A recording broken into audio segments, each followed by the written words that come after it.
184-185. Ayat-ayatnya telah kita baca bersama tadi. Ayat 184 dan seterusnya itu adalah berisi tuduhan ya orang-orang kufar Quraisy kepada Nabi Muhammad SAW yang mengatakan Muhammad seorang jinnah atau majnun. Majnun seorang yang gila. Sebetulnya tidak hanya itu tuduhannya, banyak sekali bahwa Muhammad seorang syair, ahli syair, ahli syair bahasa Arab ya. Juga ada tuduhan sebagai arraf. Arraf itu paranormal atau dukun. Disebut juga kahin. Itu juga tuduhan. Ada lagi kahin ya, arraf ya. Kemudian syair ya. Sahir, tukang sihir. Bayangkan ya, tuduhan-tuduhan seperti itu ditolak oleh Al-Qur'anul Karim. Allah menyangkal itu tuduhan-tuduhan dusta, tidak benar yang dialamatkan kepada Nabi Muhammad SAW. Tadi ada ayat nadhirum mubin. Nabi Muhammad itu diberi tugas nadhir, memberi peringatan kepada umat bahwa orang yang beriman, bertakwa, beramal soleh diganjar dengan surga, pahala di akhirat. Dan orang yang mengingkari kebenaran Nabi, mengingkari kebenaran Al-Quran diancam dengan jahanam. Dan ini Nabi mendakwahkan itu siang malam. Da'an nasa ilallahi laylaw wa nahara sirra wa jihara wa lam yazal ala dhalika sallallahu alaihi wasallam hatta atahul yaqin.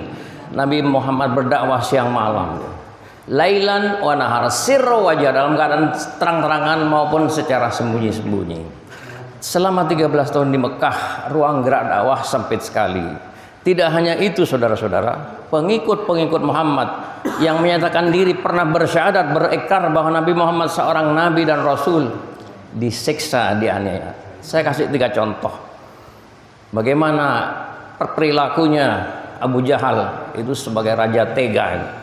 Pengikut Muhammad yang namanya Sumayyah itu diikat dengan 2 ekor onta, vagina yang ditusuk dengan herba itu panah, meninggal dalam keadaan mengenaskan, sampai mengatakan sabron ya ala Yasir fa inna mau'idahumul jannah. Bersabarlah wahai keluarga Yasir, kalian itu dijamin dengan surga, Jannatun Naim.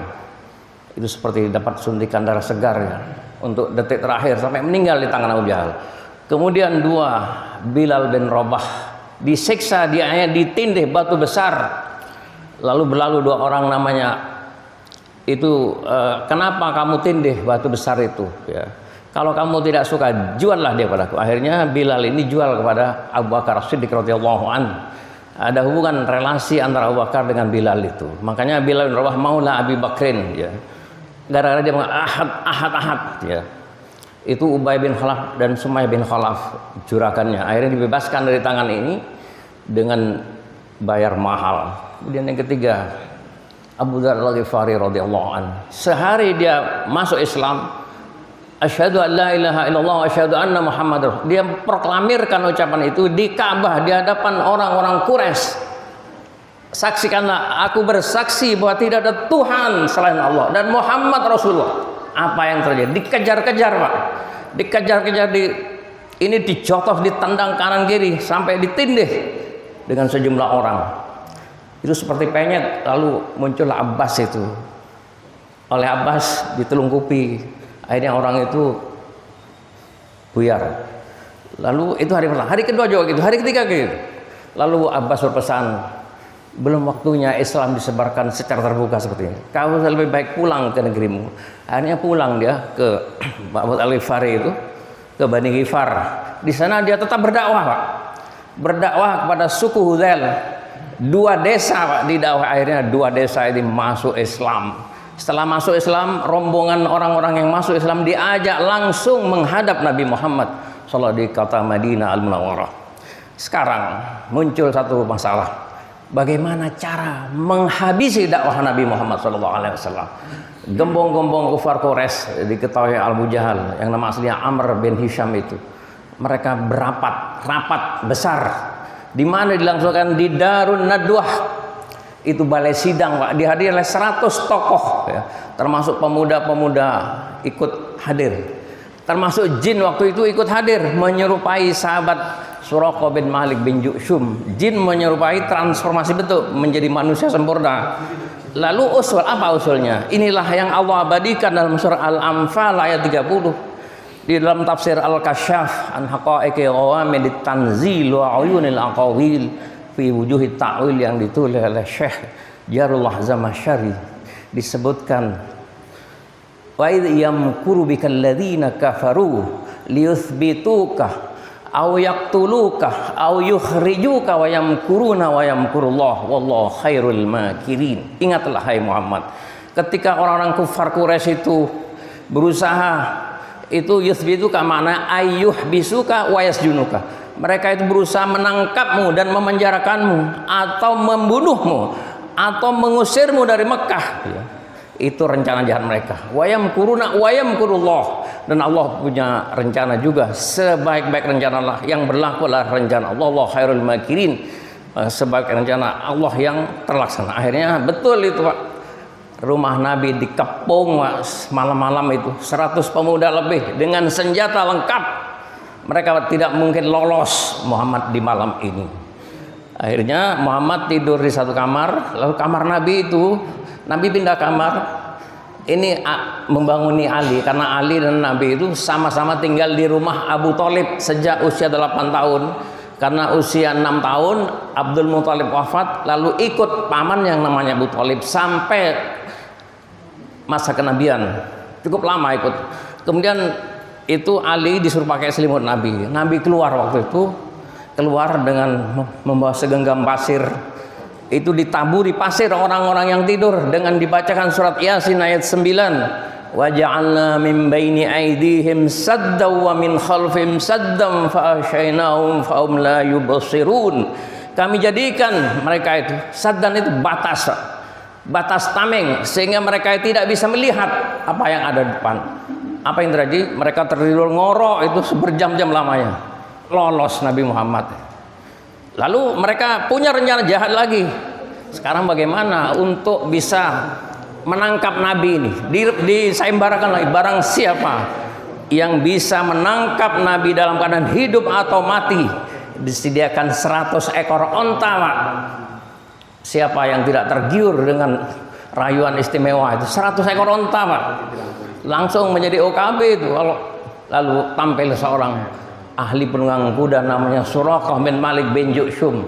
Aku sanggup untuk mengejar Muhammad. Baik, akhirnya dikejar dan sempat terkejar Nabi. Selepas Nabi, kan Nabi waktu itu bersembunyi di gua Tsur ya selama 3 hari 3 malam. Selama 3 hari 3 malam yang ngasih makan itu adalah Asma binti Abu Bakar Siddiq. Itu sabuknya dirobek jadi 2 bagian, satu robekan untuk mengikat makanan, satu robekan untuk mengikat minuman. Makanya Asma ini mendapat julukan Zatun Nitaqain, yang mempunyai 2 sabuk ikat pinggang. Lalu selepasnya dari Gua Tsur itu terkejar Nabi itu.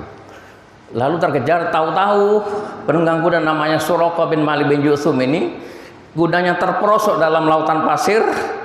Terperosok, kemudian kudanya meronta, dia terpelanting, Pak, jatuh dia.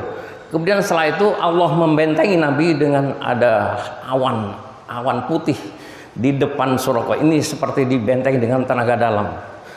Lalu Nabi mengatakan, jangan kamu kejar aku, kembalilah kamu ke Mekah, dan ketahuilah agama yang kamu kejar-kejar hari ini suatu saat nanti akan menyebar ke seluruh penjuru timur dan barat bumi, dan kamu akan memakai mahkota kerajaan Persia. Ini ramalan kenabian, dan ini terbukti, ucapan Rasul terbukti pada masa Amirul Mukminin Umar bin Khattab menaklukkan Persia ya. Kemarin kita sudah mengirim namanya Sariyah, diketuai sebagai komandan perangnya itu ya, sebagai komandannya. Lalu Sa'ad bin Abi Waqqas ya, dengan membawa 700 sahabat Nabi dan 1000 putra sahabat-sahabat Nabi, plus ada 30.000 orang jumlahnya semuanya, itu menaklukkan Persia.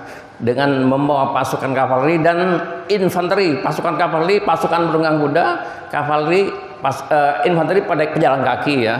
Lalu menyeberang sungai Furat itu dengan diawal dengan bacaan surah Al-Anfal itu, yas'alunaka 'anil anfal qulil anfalu lillahi war rasul, sampai ke seberang.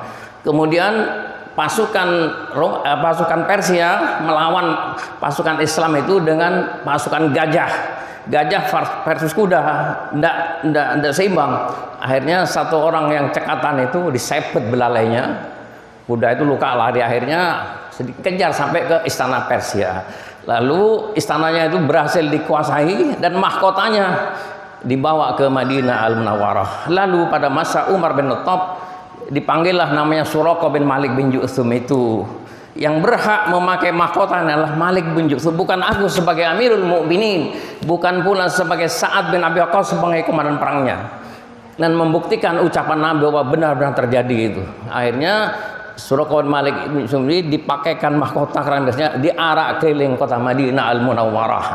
Lalu Umar berdoa, itu kemarin ada ayatnya, Allahumma inni a'udzubika ya an akuna mustakhrajan, ya Allah, mudah-mudahan aku tidak termasuk orang yang mustakhraj. Orang yang mustakhraj itu orang yang lalai akan nikmat-nikmat yang Allah kurniakan. Setelah lalai nanti akan dicabutkan nikmatan itu secara berangsur-angsur hingga disengsarakan atau dibinasakan.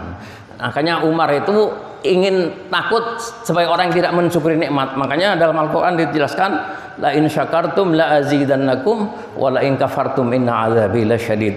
Orang siapa mensyukuri nikmat, nikmat akan ditambah. Sebenarnya orang yang mengingkari nikmatku, ingat siksa Allah sangat pedih. Makanya istidraj tadi ada dulu. Makanya orang kadang-kadang dibiarkan dengan berbagai kenikmatan, tapi akhirnya kenikmatan-kenikmatan dicabut ya, secara perlahan, ujung-ujungnya berakhir secara tragis. Nah, seperti itu. Inilah satu contoh di ayat ini, ada korelasi dengan ayat sebelumnya mengenai istidraj. Makanya kita harus banyak bersyukur dalam hidup itu, harus banyak mengucapkan alhamdulillah, mendapat berbagai kenikmatan, berucaplah alhamdulillah alladzi bi ni'matihi tatimmus shalihat. Mau makan juga ingat alhamdulillah, alhamdulillah wasaqana ja'alna muslimin. Ketika wahing juga alhamdulillah ya. Itu ucapan itu dicatat oleh malaikat dan nanti akan dimasuk kelompok al-hammadun, orang yang banyak memuji Allah, dan dipanggil untuk masuk surga lebih dahulu. Semoga Allah mengampuni dosa-dosa kita, dosa orang tua kita, baik yang masih hidup maupun yang sudah wafat. Semoga Allah memberi keberkahan bagi kita semua, diberi keberkahan dalam hal umur, rizki dan waktu. Aku luman tasma'una hadanallahu ayyakum, alafu minkum, assalamualaikum warahmatullahi wabarakatuh.